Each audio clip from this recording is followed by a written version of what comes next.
Now, the Greater Accra Regional Hospital has conducted a groundbreaking surgery which enables the senses of patients to stay awake and functioning whilst the process is ongoing. The process, which is called the brain mapping surgery, will also ensure that the surgeons find the exact places where the tumors are found, remove them without affecting any other tissue, and also ensuring that any senses which is affected during the surgery are corrected before it's over.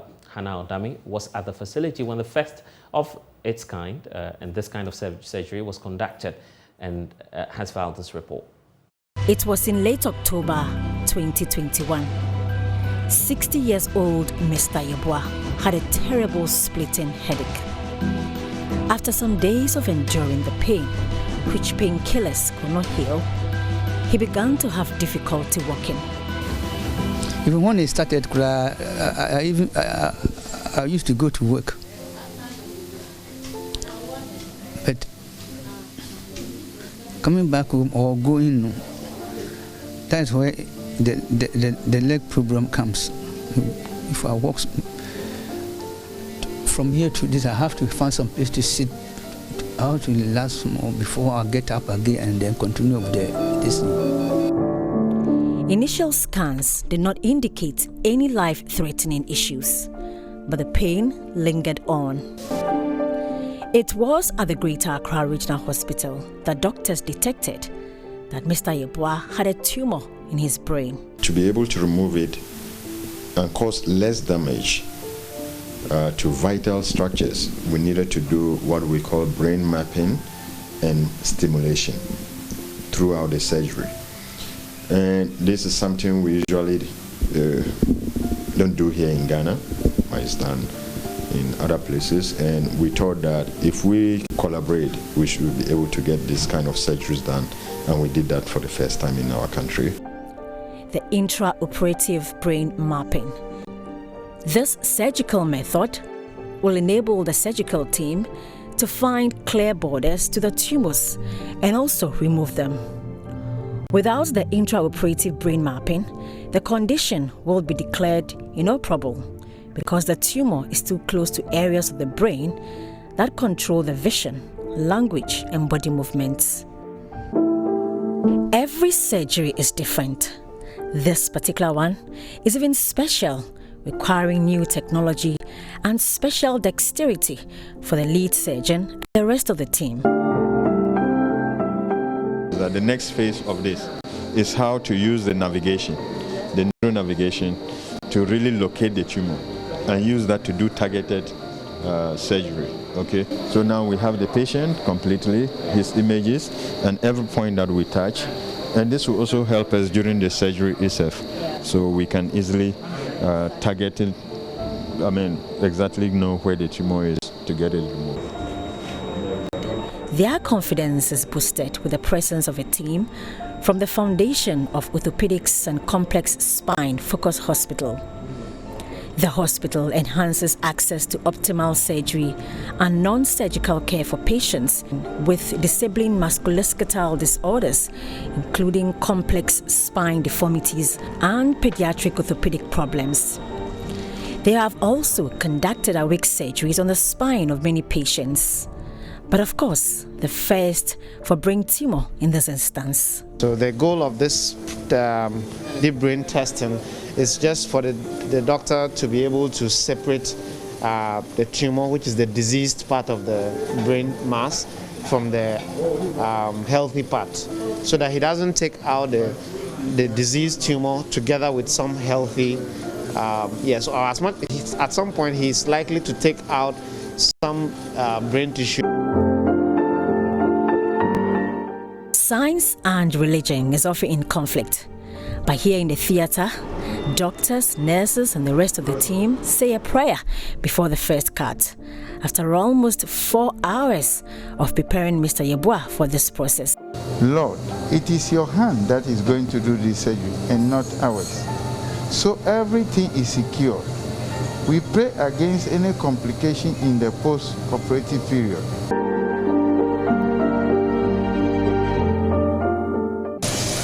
So right now we've exposed the brain and we're going to stimulate the brain to see the different areas.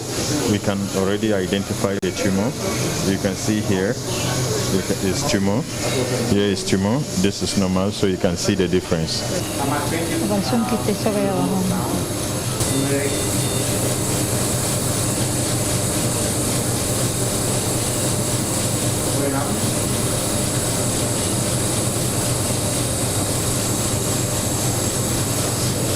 Okay, I've changed position. Right, let me see. Get me a small needle. After over 12 hours, the tumors, which gave Mr. Yeboah the headaches and also made him almost completely paralyzed, is over. For Mr. Yeboah, getting to work again, hear properly, and not experience headaches is a miracle he will never forget. That's why I first recommended the doctors, the nurses, and the listening that I'm still, they have done a good job on me. Dr. Kaba says the miracle that Mr. Yeboah is enjoying now can also happen in the lives of many others like him. Realistically, Ghanaian medical personnel, they are highly qualified with the same abilities as to any other medical personnel in the world. The only restriction that they encounter, or sometimes we, so I don't exempt myself, encounter, is to have this kind of equipment to be able to get things done.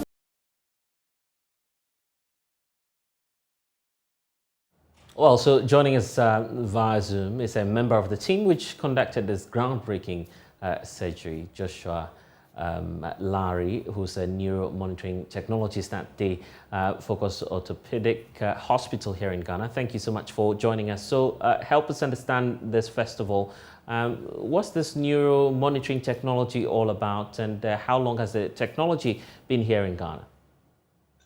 Well, neurophysiology technology is basically any method that is used in the operating room to assess the functional integrity of certain neural structures, which include the brain, the spinal cord, and then other peripheral neural structures during operation.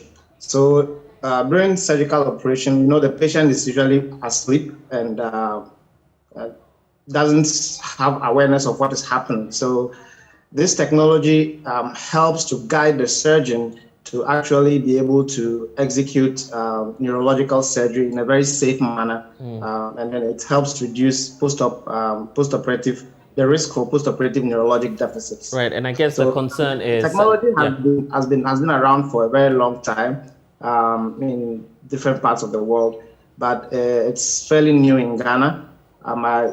Focus Orthopedic Hospital is currently the only hospital that employs intraoperative neuromonitoring for neurosurgery, and we were very happy to collaborate with Rich Hospital to be able to pull this through. And I was about coming to that, just to find out from you how long this technology has been with us. Many of us didn't know about this until we saw the footages on air. Yeah, so like I mentioned, it's been there. It just hasn't been popular. It hasn't been in West Africa, very popular in West Africa, and of course in Ghana. At the time that we trained in this particular field, we were the first. That was in 2015. In 2015, I was one of the first people to be trained in intraoperative neurophysiology monitoring. Before 2015, it was unheard of. We didn't have this type of technology to be able to assess the brain function during spine and other neurosurgery. So, and I think even in West Africa, we were the first credential technologists to be able to do this type of monitoring. So it's a plus that now Ghana has this technology, but we actually need more investment in that area so that the population can benefit more from this type of technology. Let's also talk about brain mapping itself. This may sound technical, particularly for those who are not so much savvy in that area, just as you are, but help us understand the brain mapping itself and other neuro monitoring techniques and how they actually help in dealing with some of these brain tumors and other complications as well.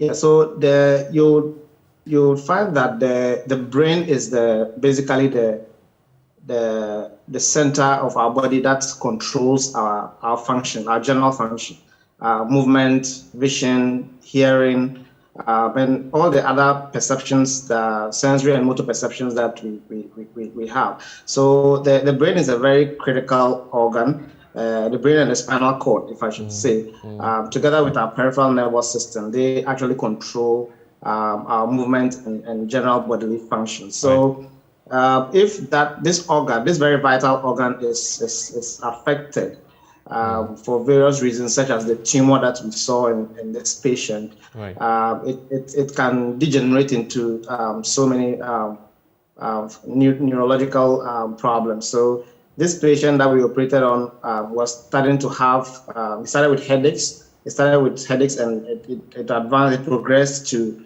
some weaknesses in parts of the body, and also the hearing was becoming impaired, and even his speech was also becoming a problem. So to your question, this particular technology would actually help to be able to resect this tumor and then make it safe for the surgeon to be able to carry out this particular operation. Interesting, and I must say kudos to the team as well. It looks like this was not just from one team at a particular hospital. How significant is that? Yeah, so we had to collaborate with the Ridge Hospital. Ridge Hospital had this patient and they needed to operate on the patient, but they realized that they were challenged with this particular technology. So they reached out to our CEO, Dr. Wolf, the CEO of Focus Orthopedic Hospital, and we were very happy to go and help out on this particular case. I must say that we didn't have all the equipment that we really needed, because our specialty, we mostly do spine. So we mostly do somatosensory evoked potentials and motor evoked potentials for spinal cord monitoring, which is basically for spine surgery, deformity spine surgery, and other degenerative diseases. However, we had to tweak things to be able to monitor the brain so that the surgery can actually be done. A few items, a few equipment had to be imported. We didn't really get everything that we wanted, but the little that we got, we were able to achieve a lot with the case. All right. So you see, during the video or the footage, you found that there were some cables and tubes, and I mean, so many things that were placed on the head of the patient. All these are called electrodes, and we hook these things up to the patient, and it helps us pick live feed, live electrophysiological signals from the patient, and we magnify it on the computer, and we're able to tell what is happening in the brain and then the spinal cord or other neural structures. So that's how the technology works. Indeed, that tells how complex it was, but congratulations to you and the team as well on this successful surgical breakthrough. I'm grateful.